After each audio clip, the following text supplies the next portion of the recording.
Yeah, yeah. And look, so the keratoconus is quite common on the Gold Coast. And so, we've got a fair bit of experience dealing with how we restore sight to someone who's got keratoconus. So Yeah. we have the cornea, which is the clear window on the front of the eye. It's the first really part of the lens system that the eye is.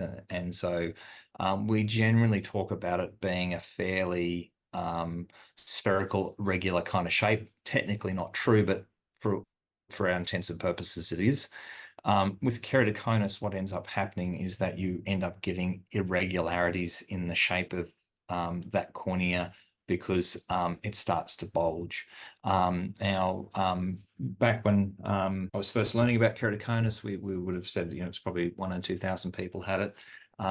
There's probably more like 1 in 100. It's not because there's more people with keratoconus, is that our equipment that we can use now, and that's some of the Australian-made equipment that I was talking to, where we can get very good electronic shape maps of the front of the eye. Mm. They're very, very sophisticated. So even mild cases we're able to identify. Now, they may not be people who progress to needing specialty contact lenses. They may get away with regular glasses or regular soft lenses. But we do think the prevalence is a lot higher. And they talk about it being a combination of nature versus nurture, like a lot of things. So the nature being that, yes, it is inherited, but it's not like, your dad had it, so therefore you'll have it, and therefore your kids will Mm. have it. Mm. I think the sort of hereditary is like, 1 in 10, and not necessarily directly in that generation. Atopy or allergy seems to be a big component, and one of the number one bits of advice out there is that if you have itchy eyes, do not rub them. Yeah.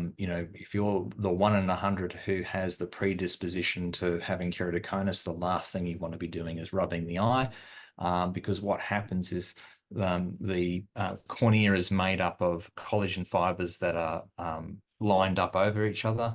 And in keratoconus, they're not well stuck together.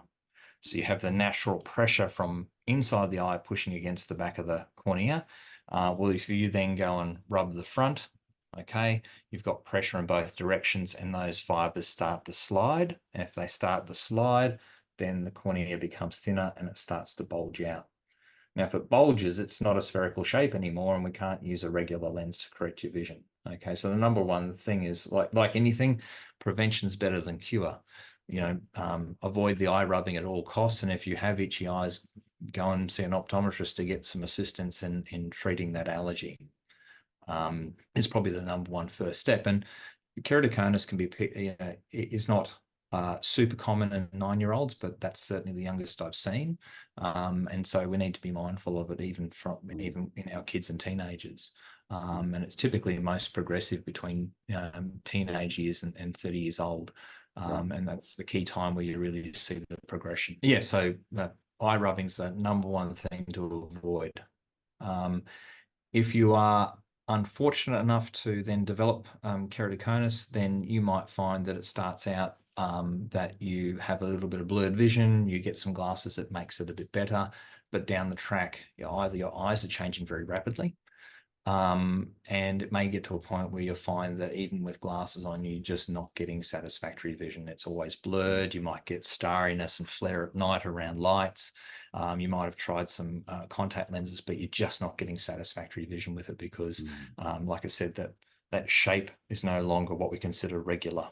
Okay, Yeah. it's out of shape now. I've heard some optometrists describe it as like being the pointy end of a football, whereas like instead of being more like a soccer ball and regular, it's more elongated, isn't it? Yeah, they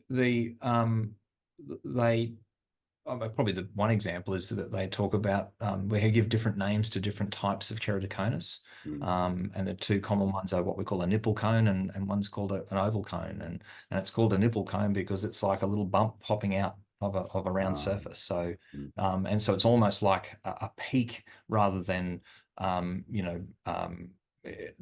key part is that the center is a completely different shape to the tissue just beside it. It's very, very steep in the center, and then it Right. becomes, yeah.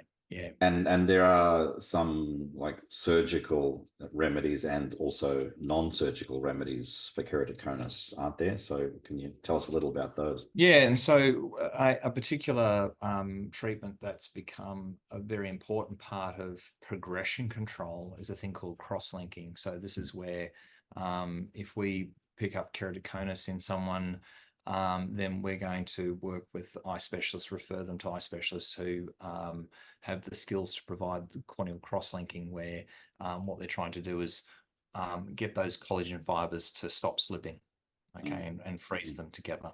Now, unfortunately, that if you've had some reasonable change in your corneal shape, it doesn't necessarily put it back to normal anymore. The whole idea is to stop it from progressing. So we still may need to use our sort of special types of contact lenses to get you clear vision again.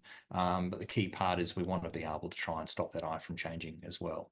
There are other forms of surgery that once you've had cross-linking, they might look at certain types of corneal implants. I've seen those sort of come and go. Some surgeons use them, some surgeons don't. Probably the critical part is getting an opinion for cross-linking, though, in the early phases of finding out that you've got keratoconus. And I guess the non-surgical solutions would be like specialized contact lenses.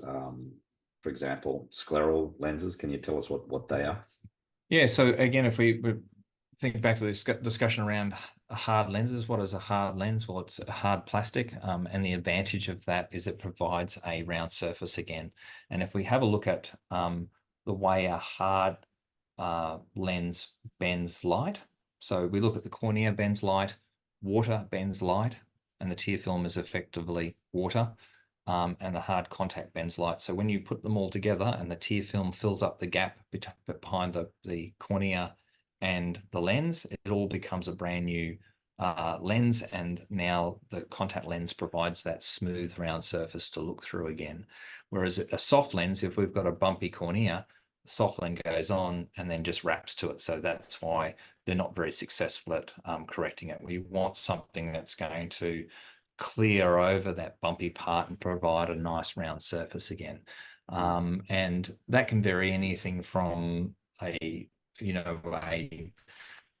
special version of a traditional small hard lens, and it might go to something that's as big, if not a little bigger than a soft lens, depending on the needs of the particular patient. It does require some specialized equipment and trial sets to be able to do that. So, one of the things we invested in early in the practice was a topographer, and that's that where we can get some very good sort of shape maps. But usually we're then using sort of a combination of software programs to design lenses and actual fitting sets to be able to find out an individualized lens for a patient.